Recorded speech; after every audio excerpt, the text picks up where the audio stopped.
Welcome into my studio. I thought it would be of use if I actually critiqued one of my really old paintings. This is an oil painting I did about 15-18 years ago, and I thought I'd revisit it, take a look at it, change or suggest the elements that I would change, that I would do differently. Now I've got a lot more experience, and hopefully you find it of use.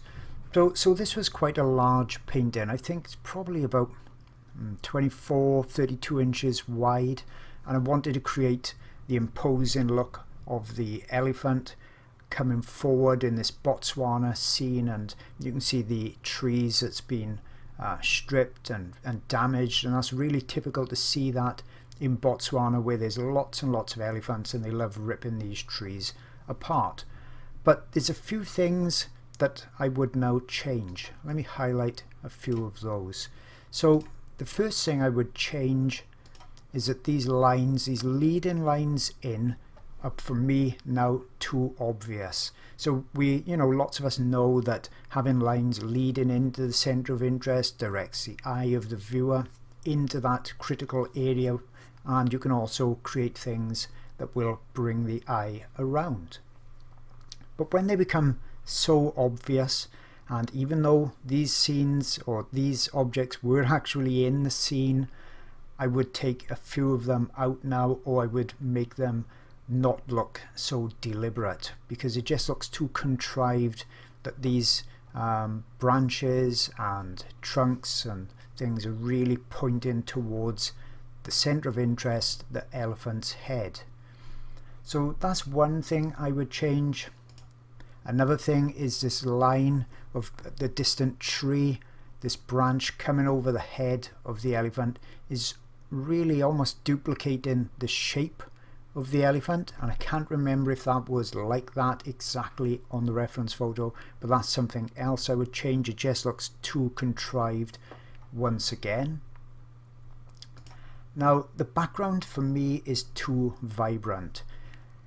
All the colours look a little bit too punchy anyway, but to create depth in a painting or some artwork, you want to try to make there appear distance in it, and when you've got distance, you've then got the atmospheric effect of particles and dust in the air in between that distance, and that's going to make the distant bushes, the real distant trees in the background look much lighter and less vibrant.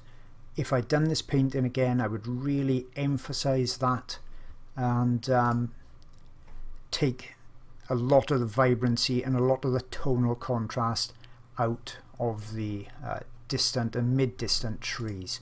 Another area I would really look at is this dark area of shadow on the elephant, because there's really virtually no details in that shadow, and there's not going to be an occasion when there's no bounce light at all in a scene like this, so there should always be some form of detail in there. And I remember this original painting, and I did actually have some detail in there, but it still wasn't enough looking at it now. So it's not as bad as what you're seeing on screen, but I would definitely put more detail in there and some bounced light as well, and that would have added to the realistic effect. I know when I was doing this that I wanted to get it dark so that it looked like it was coming forwards in the painting, but I really overcooked it and just did too much of that effect.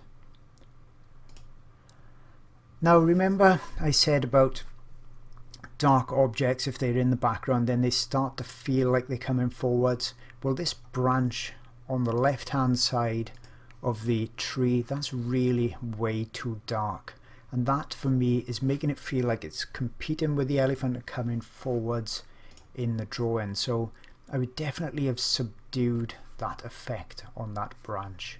So you can see there's quite a bit that I would have changed, and in all reality I probably wouldn't have even painted this these days. I would have looked at the reference and either changed it dramatically or zoomed right in on the elephant or something like that, and not done such a busy scene as this. So I've taken all that text away, those arrows away, so this is how it looked, and with some crude adjusting in Photoshop you can see how I can subdue the background. Like I said, I've kind of bleached it out a bit. Like I say, it's done quite crudely in Photoshop. You can see how by doing that alone, the tree, that midground tree, is pushed backwards into the scene. The elephant then looks like it's coming forwards. I've taken away that branch that's really deliberately pointing towards the elephant's head.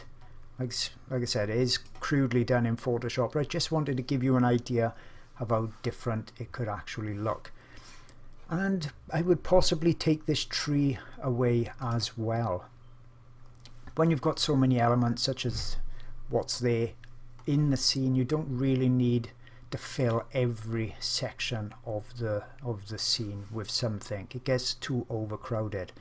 The main thing for this was supposed to have been, you know, the elephant, the contrast, the shadows, the tusks, and things like too many elements like trees take away from that, in my opinion.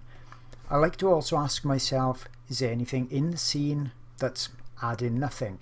Now, I like to ask this these days, especially now I've got more experience, before I do the painting, so I don't have to go cutting the canvas or anything like that. But looking at the scene now, I would say that sky, which I would have done with more blue in it these days, because that's basically just been bleached out with the exposure on the camera and I've copied it, so I would have added more blue. But I would then have said, is it really adding anything to the scene? And I don't think it is. So I would have cropped that down, perhaps something like this, taken that away, and then you see that I think that gives a better feel to the scene. The elephant now looks bigger, more imposing. We are below the eye line looking at it, and I think, as I said, that gives a more imposing scene. So that's just a quick overview, a critique, if you will, of one of my old paintings, and I hope you found it of use.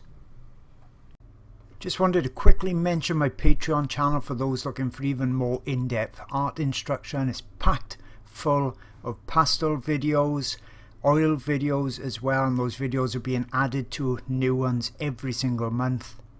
I have videos for the complete beginner that have never done pastels or oils before with just limited supplies, and I take you from the very first blocking in all the way through to the final detailed drawings and paintings. I've also got some really unusual subjects as well, and in all of my videos I always take you through all the details. You see everything I do, how I create my work. But it's not just for beginners, it's also for novices, and I also show the best artwork that I've ever done as well. And this particular elephant video spans 6 hours, so you know you're going to see tons and tons of details, tips and techniques. And as mentioned, I've got lots of oil videos on there too, so there really is something for everybody, and you get access to hundreds of hours worth of videos for just $4. Now over 1,000 members strong. Hope to see you there soon.